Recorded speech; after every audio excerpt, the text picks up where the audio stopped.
Over the years, there's been lots of talk regarding how federal sales spike at the end of the fiscal year. It's called the busy season, a time of massive, unstructured spending by federal agencies. While there was certainly some truth to this once, there's much less to this now. The federal government operates on an annual fiscal year, October 1 through September 30.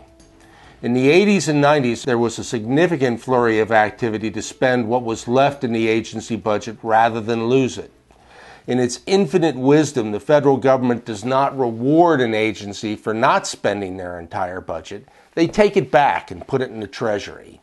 Use it or lose it was the mantra of the agencies. Spend the money now or it'll go away. The logic went even further.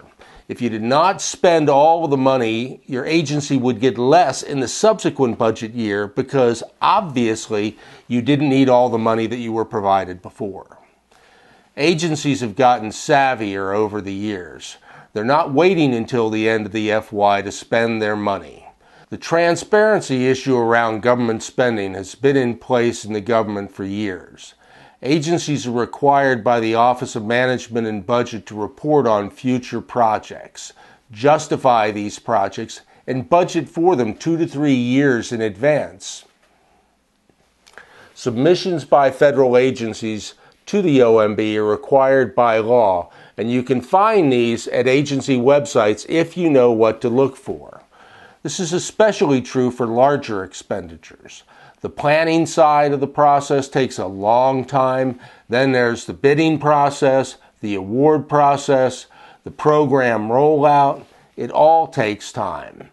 The upshot for contractors is simple.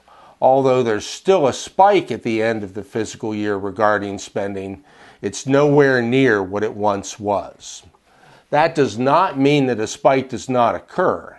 It does occur at a lower threshold, more for commodity and low-end products and services. It's also easier for companies already established in the government market to get these remaining funds, rather than for a company that's new to the market. If you're only marketing at the end of the FY to the government, the likelihood of return is minimal. Bottom line, it's much more productive to plan your marketing around the entire government fiscal year. If you'd like some advice on structuring a year-round marketing plan, call this number, 301-924-0058. Not that I have an opinion.